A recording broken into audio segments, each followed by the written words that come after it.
Bismillahirrahmanirrahim. Assalamualaikum warahmatullahi wabarakatuh.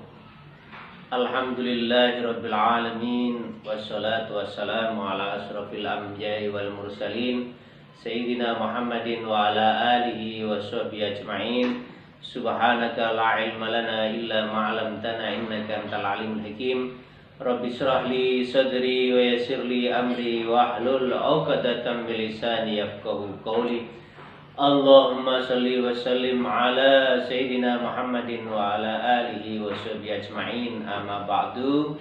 Ikhwani rahimakumullah, marilah kita awali kajian ini dengan membaca niat bersama-sama. Bismillahirrahmanirrahim. Nawaitu ta'alluma wa ta'lim wa tadhakkura wa tadhkir wa naf'a wal intifa' wal ibadata wal istifada wal hatha ala tamasuki bi kitabillah wa sunnati rasulih sallallahu alaihi wasallam wa du'a ila al-huda wa dalalata ala al-khair iftigha'a wajhillahi ta'ala wa mardatihi wa qurbihi wa thawabihi subhanahu wa ta'ala ala ajniyah wa ala kulli niyatin salihah nawaina kana alana wa aslahuna salihun fi hadhil munasabah al-fatihah.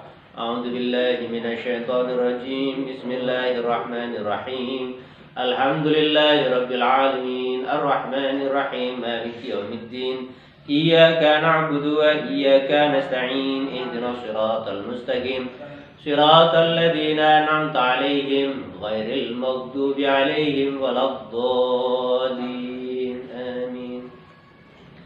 Bismillahirrahmanirrahim. Qala al-mu'allif rahimahullahu ta'ala wa nafa'ana bihi wa bi ulumihi fi darin amin. Ilan qal, kita sampai pembahasan yang lalu tentang iman kita kepada Nabi dan Rasul.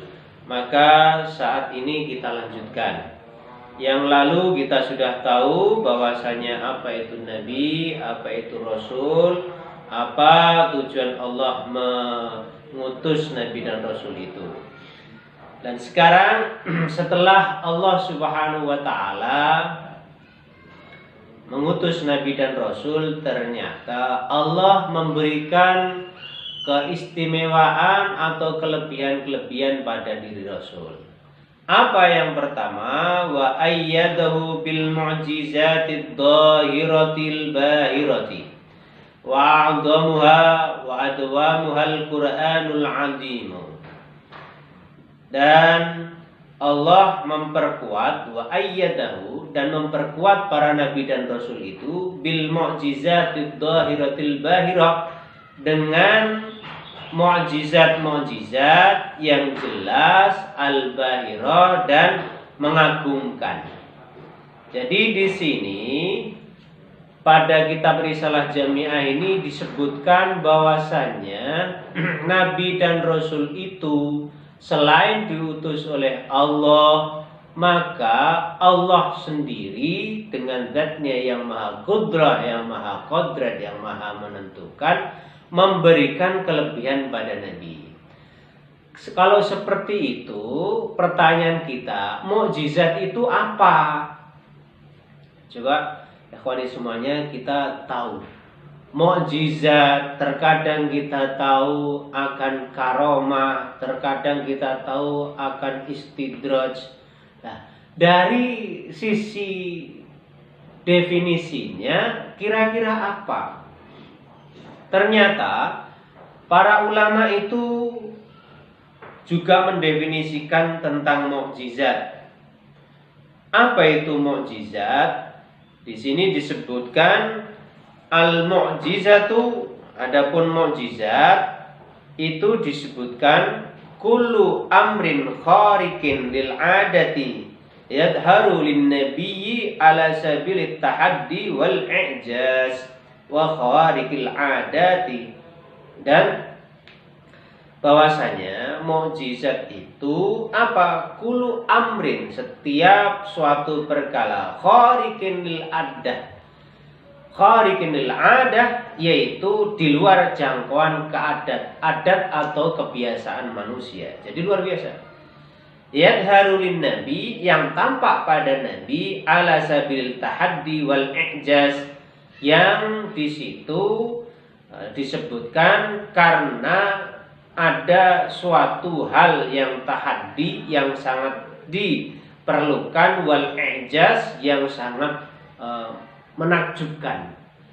Kalau kita simpulkan, mukjizat itu kelebihan yang diberikan Allah kepada Nabi dan Rasul untuk menangani para umatnya. Jadi kelebihan yang diberikan oleh Allah kepada Nabi dan Rasul itu namanya mukjizat setelah diangkat menjadi Nabi. Jadi kelebihan yang diberikan Allah kepada Nabi Rasul setelah diangkat menjadi Nabi itu namanya mukjizat. Namun ada pertanyaan, kalau kelebihan yang diberikan Allah kepada calon Nabi, jadi sebelum diangkat Nabi sudah mendapatkan kelebihan, apa namanya? Irhas. Jadi irhas itu kelebihan yang diberikan oleh Allah kepada calon Nabi. Jadi sebelum diangkat menjadi Nabi sudah mendapatkan kelebihan-kelebihan yang ada. Misal, kalau kita lihat irhas yang terjadi pada diri Rasul kita Muhammad Sallallahu Alaihi Wasallam, apa kelebihan-kelebihan itu tampak dari beliau sejak usia dini. Saat beliau usia di remaja sudah tampak. Pertama apa? Sifat amanahnya Rasulullah. Ketika beliau menjadi kita itu lihat menjadi suppliernya Siti Khadijah sebelum menjadi suaminya Siti Khadijah. Apa? Orang-orang itu takjub dengan kejujurannya Rasulullah. Ada lagi irhas para bebatuan yang ada di kota Mekah saat Rasulullah berjalan itu mengucap salam dan sholawat kepada Rasulullah Shallallahu Alaihi Wasallam. Itu namanya irhas, kelebihan-kelebihan yang ditunjukkan oleh Allah sebelum menjadi Nabi. Ada lagi sebelum Rasulullah diangkat menjadi Nabi, sering didatangi malaikat Jibril. Apa? Saat usia 2 atau 3 tahun dibelah dadanya. Seperti itu. Waktu sebelum Isra Mi'raj juga sudah, maka saat itu mendapatkan wahyu yang terbesar. Itu sudah menjadikan salah satu irhas bagi Rasul kita Muhammad Sallallahu Alaihi Wasallam. Itu namanya irhas. Jadi sebelum al-irhas itu apa? Ma yadharu ala yadil anbiya qoblal wahyi, sesuatu yang tampak pada diri Nabi sebelum mendapatkan wahyu. Maksudnya sebelum diangkat menjadi Nabi atau Rasul. Itu salah satunya yang namanya irhas. Kalau mukjizat setelah diangkat menjadi Nabi, kalau irhas terjadi sebelum diangkat menjadi Nabi. Itu yang kedua. Ada jenis-jenis kelebihan. Ada lagi jenis kelebihan lagi bagi orang. Apa? Salisuha, yang ketiga. Kalau awaluha tadi mukjizat, tsaniuha irhas. Yang ketiga, salisuha al-karamah. Yang ketiga namanya karomah. Kalau orang kita menganggapnya adalah apa? Keramat. Karomah itu apa? Gala wahiyya ma yadharu ala ittiba'il sunnah min ahli sholahi wal ma'arif. Sesuatu yang tampak karena mengikuti sunnahnya Rasulullah. Min ahli sholah, yang orang tersebut dikategorikan orang-orang soleh, wal ma'arif, dan orang-orang arif billah, orang-orang yang mengetahui dekat dengan Allah Subhanahu wa taala, dan kaitannya adalah kaum mukminin, orang-orang mukmin. Di situ karomah. Di dalam Al-Qur'an karomah banyak dicontohkan. Bukan nabi, bukan rasul, tapi memiliki kelebihan. Jadi karomah itu kelebihan yang tampak pada diri orang mukmin muslim yang taat beribadah, yang soleh dan taat akan syariat. Misalnya seperti apa karomah yang terjadi? Coba ikhwani semuanya, kita lihat ada yang namanya seorang wanita solehah. yaitu Siti Maryam. Siti Maryam ketika dititipkan ayahnya Imran dan ibundanya Hana, saat itu dititipkan kepada Nabi Zakaria alaihissalam. Nabi Zakaria menyediakan salah satu ghurfah ataupun hujrah ataupun tempat untuk ibadahnya Siti Maryam. Subhanallah, saat Siti Maryam itu beribadah setiap saat, setiap hari, waktu makan pun Allah Subhanahu wa taala menjaminnya. Sampai-sampai disebutkan annalaki hadza, ketika suatu saat Nabi Zakaria itu bertanya bahwasanya di tempat ibadahnya Siti Maryam itu banyak makanan yang kharibul ada, yang tidak biasa. Terkadang makanan buah-buahan di musim dingin ada di musim panas. Terkadang buah-buahan di musim panas namun Siti Maryam mendapatkan di musim dingin. Ana lagi ada, ya Maryam, ini dari mana? Qala hiya min indillah. Ini semuanya dari sisi Allah Subhanahu wa taala. Seperti itu. Itu namanya karomah. Nah, seperti itu nama Siti Maryam contohnya. Yang kedua dalam Al-Qur'an, coba. Contohnya dalam Al-Qur'an masalah karomah apa? Coba kita ingat, Ashabul Kahfi. Bukan nabi, bukan rasul. Beliau adalah manusia pilihan Allah. Subhanallah, dengan izin Allah Subhanahu wa taala, beliau Ashabul Kahfi tidur selama berapa? 309 hari. Gimana itu? Dia bisa tidur 300 sekian. Bagaimana makannya? Bagaimana minumnya? Nah, inilah kelebihan-kelebihan dari Allah Subhanahu wa taala. Kalau yang dilihat dari para sahabat juga banyak mendapatkan karomahnya, mendapatkan salah satu wujud. Dalam satu riwayat atau dalam salah satu kitab itu disebutkan, coba ingat, ada seorang Khalifah Umar bin Khattab radhiyallahu anhu. Itu saat beliau mendapatkan utusan dari Mesir, saat itu Sungai Nil ini biasanya mengalir seperti biasa.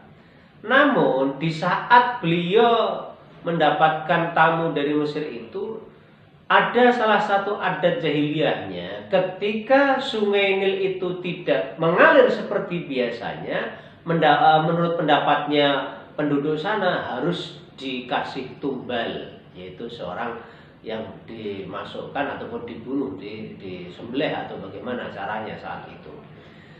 Ada utusan itu datang kepada Amirul Mukminin Umar bin Khattab. Sampai di hadapan Amirul Mukminin Sayyidina Umar bin Khattab radhiyallahu anhu, beliau mengutarakan isi hatinya bahwasanya Nil sekarang tidak mengalir seperti biasanya ya Amirul Mukminin. Dan biasanya kalau sudah seperti itu minta tumbal. Bagaimana solusinya ya Amirul Mukminin? Apa yang dikatakan Amirul Mukminin Umar bin Khattab? Beliau menulis surat.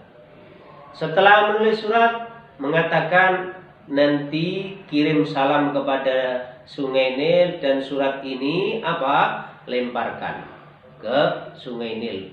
Ngomong kalau ini surat dari Umar bin Khattab, kalau tidak berjalan seperti biasanya maka Umar mau ke sini. Betul. Utusan yang dari Mesir tadi langsung apa? Mengatakan kepada Sungai Nil, ya Nil, ini adalah surat dari Umar bin Khattab. Kalau engkau tidak mau mengalir seperti biasanya, maka Umar bin Khattab akan ke sini. Subhanallah, setelah dilemparkan itu surat, Sungai Nil mengalir seperti biasa. Ini salah satu namanya apa? Karomah. Terus ada bentuk kelebihan dari Allah yang keempat. Apa? Rabi'uha al-i'anah. Al-i'anah itu bantuan. Apa? Wahya ma yadharu lil mu'min ahyanan inda tirar. Yaitu sesuatu yang tampak kepada orang mukmin kadang-kadang, tidak serta-merta. Apa? Indal ittirar, ketika dalam keadaan terdesak. Wa ghairihi, dan selainnya ikraman minallahi ta'ala, sebagai bentuk apa? kemuliaan bagi orang tadi dari Allah Subhanahu wa ta'ala. Subhanallah. Jadi banyak di antara sekeliling kita ini orang-orang yang memiliki kelebihan, orang-orang yang memiliki maunah, pertolongan dari Allah. Maka hati-hati, kita harus husnudzon terus. Tidak tahu siapa yang dikasih kelebihan dari Allah Subhanahu wa ta'ala. Itu bagian yang keempat, kelebihan dari Allah, al-i'anah. Yang kelima, khamisuha istidraj. Apa itu istidraj? Huwa ma yadharu ala aidil kufrati kafarati wal fusqati al wasfasaqati mimma yuwafiqu maqsuduhum.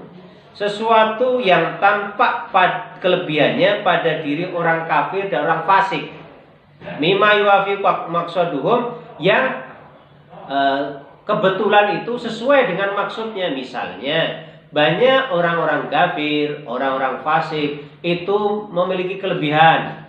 Ada yang ketika orang itu meminta bantuan, misalnya menyembuhkan orang, dikasih doa, apa itu doanya tidak tahu, itu namanya istidraj. Luar biasa. Jadi ada macam-macam kelebihan dari Allah Subhanahu wa ta'ala. Yang keenam, sadisuha al-ihana, yaitu al-ihana. Apa? Ma yadharu ala aidil kufrah. Jadi yang tampak pada diri orang kafir, itu orang kafir saja, maka namanya al-ihana. Jadi kelebihan bagi orang kafir. Sabi'uha, yang ketujuh, al-kahana, ma yadharu biwasatil isti'adah bisyayatin. Al-kahana ibarat itu kelebihan yang dimiliki oleh seseorang tapi dengan bantuan jin. Itu namanya al-kahana, kahin, seperti perdukunan, seperti itu. Nah, itu hal-hal yang berkaitan dengan kelebihan yang diberikan oleh Allah kepada manusia. Maka dari itu, yang paling agung dari Allah, kelebihan yang terbesar, wa ayyadahu bil mu'jizatid dhahiratil bahirati, ya, yang diberikan tampak mukjizat terbesar kepada Rasulullah apa? Wa a'dhamuha wa adwamuha al-Qur'anul azim. Yang paling agung, yang paling tidak akan hilang sampai akhir zaman, yaitu Al-Qur'an, Al-Qur'anul azim, Quran yang agung. Maka dari itu, ikhwani rahimakumullah, dengan mukjizat Rasul yaitu Al-Qur'an ini, kita memiliki pesan terbaik. Jangan sampai kita semuanya lepas dari Al-Quran.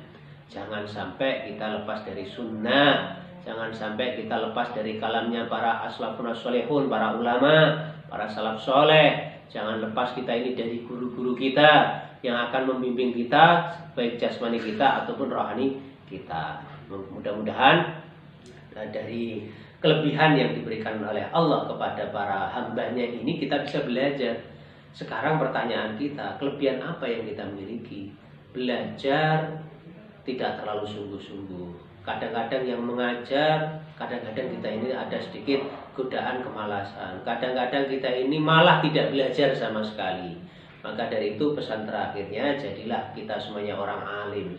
Kalau tidak jadi orang alim, orang yang mau belajar. Kalau tidak mau belajar, kita jadi orang yang cinta sama orang alim dan ulama. Kalau tidak menjadi pecintanya, kita harus jadi orang pendengar dari kalam-kalam mereka, kalam beliau.